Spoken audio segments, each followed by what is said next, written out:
Hey everyone, it's Mike from Trails and Trucks, and tonight we're in our Indiana shop installing this brand new Dobinsons lift kit on our 2022 Jeep Gladiator.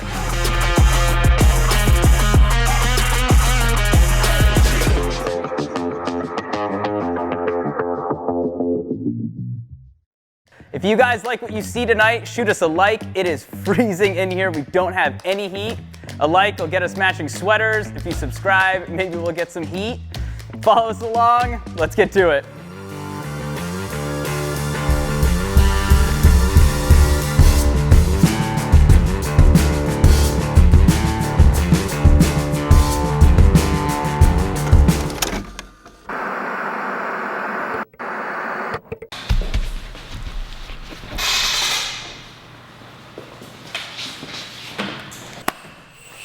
All right, hey everyone, it's Mike with Trails and Trucks, and it is day 2 because night 1 didn't quite pan out.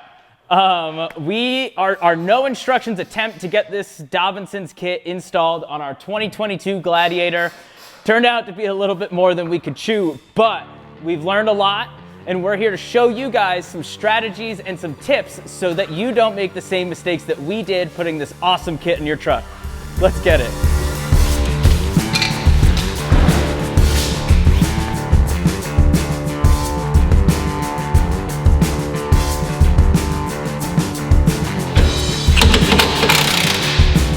All right, so right now, Dylan is loosening this bracket on the lower control arm. It's gotta come off. He's gonna then loosen all the bolts on the lower and upper control arms so that we can replace the lower control arm, this shock, this spring, and this sway bar link.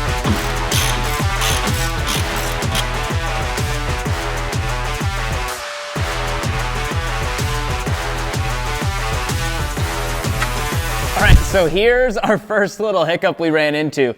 This automotive connector, just like any other connector in this industry, was a pain in the butt. So what we ended up using was this little pick, or you could use a flathead screwdriver, stick it in here, and that helps you get the leverage to get that off. All right, so when we did the driver's side, we found it pretty important to loosen this upper control arm. To access the bolts for the upper control arm, you have to remove this heat shield. It's 2 10mm bolts, and it's a huge help in getting this thing done.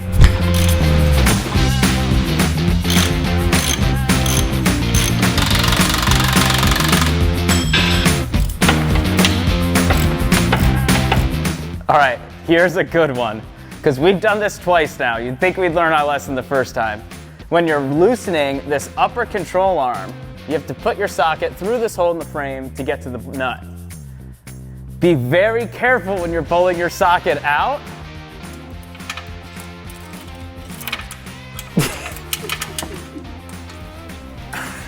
Where'd it go?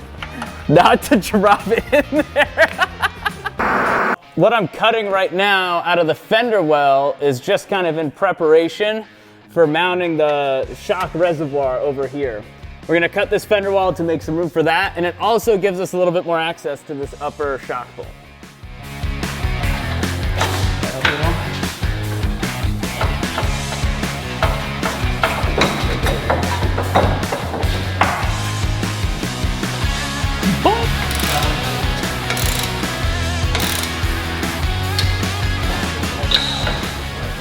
All right, so after we got the lower control arm out, we just took a little break and went ahead and cleaned up the frame so that this kit is gonna look amazing once it's all finished up. And we went ahead and added an aftermarket bump stop. So let's go ahead and start getting some of this new gear in here. All right, so we are on the passenger front installing this lift. And when we go to put this little bump stop cup down here at the bottom, you have a lot of trouble getting your fingers underneath here to get the nut in there. If you remove this little bracket, that gives you complete access to the bottom of the puck, and it makes it so much easier to get this thing on.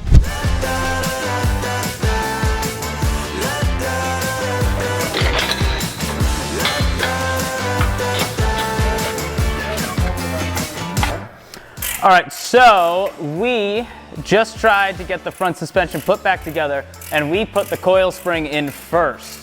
Now what we realized was when we do that, we limit our ability to maneuver the front axle to get the lower control arm back in. So we removed the spring back out, we put the lower control arm in first, and now we're gonna drop the whole front axle again and get the coil spring back in.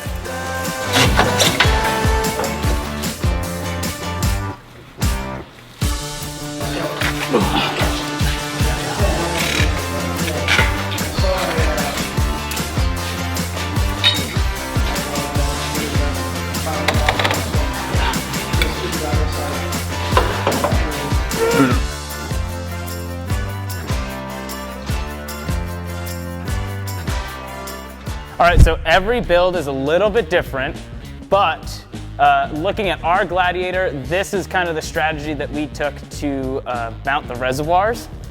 It's the same on the other side. We just found a single bolt through the frame. All right, everybody, just in the theme of this entire video, we learned something new when we went to dry fit the 35s onto the Gladiator. When we put the 35s on, we noticed that our original mounting point for the reservoir that we showed in the video didn't quite work with the tire clearance. So what we went ahead and did is moved it forward to this frame rail just off the bumper. That seems to work, that seems to clear.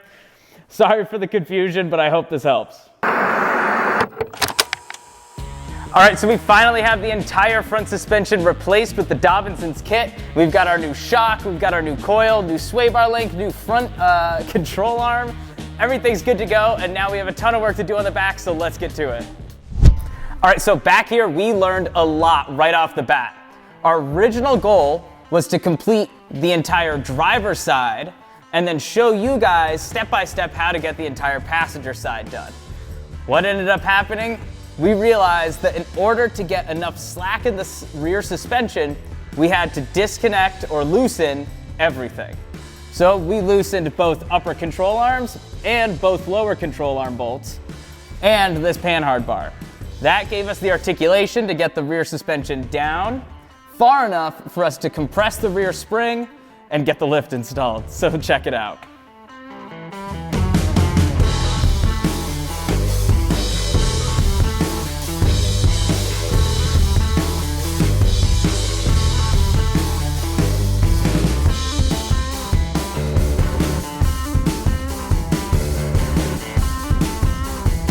All right, so something super important to remember with this kit is do not forget to install this bump stop extension or bump stop pad, whatever you want to call it. This is a super important part of the lift, and we definitely didn't almost forget to do it.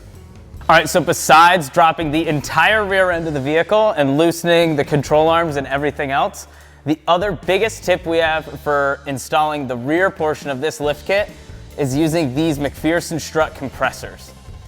That makes adding the coil into the vehicle so much easier because even with this rear end fully articulated down, it's still a pretty tight fit. But with these, we have plenty of room to work and it made it so much easier. So when I say we dropped the rear end, I don't mean that we disconnected any of the control arms from the vehicle. All I mean is that we loosened all of the bolts on all 4 control arms to allow the bushings to flex down with the axle and give us the most room to work. Disconnecting these control arms might lead to some difficulties once you have the new springs installed, trying to get everything to line back up.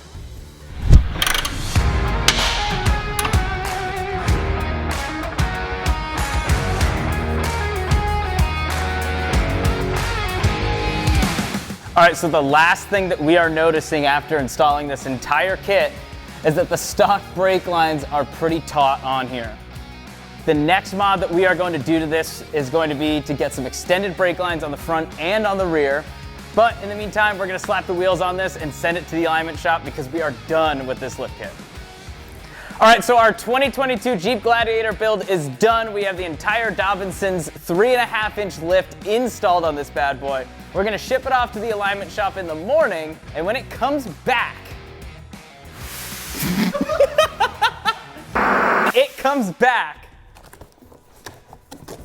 it's gonna have these bad boys on it paired with these. All right guys, the Gladiator just got back from the alignment shop. This is gonna be our first look with the new wheels and tires on it after we installed the Dobinsons lift. We're gonna pull it in, so let's see what it looks like.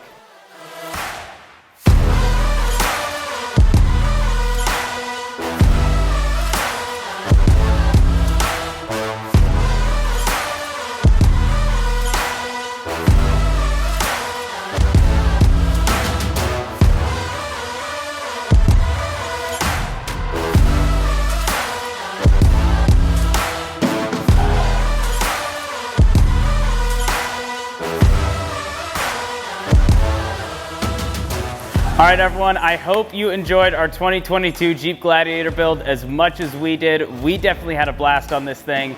If you guys have any suggestions for us, please leave us a comment. Otherwise, toss us a like, follow the channel. We have a ton of great builds coming your way, and thanks again for watching. Oh, one more thing. All right, so we love the way the Gladiator looks so far with the lift, wheels, and tires, and we are excited to show you guys. We want to show it to you fully articulated though, so we found the only rock in this field. They hate when you elevate. They're stacking up losses, I'm handing them out, yeah, I had to go delegate. It feel like I'm floating, I'm lost in the moment, I swear I could levitate. They never believed that I would really fly, I had to go demonstrate. I had to set them straight. They hate when you elevate. Elevate, elevate. They hate when you elevate. Elevate, elevate. Yeah. They hate when you elevate. Elevate, elevate. They hate when you elevate. Yeah. I had to elevate. I'm way too fly. Yeah, I'm feeling myself. Ain't no chance I'm coming down.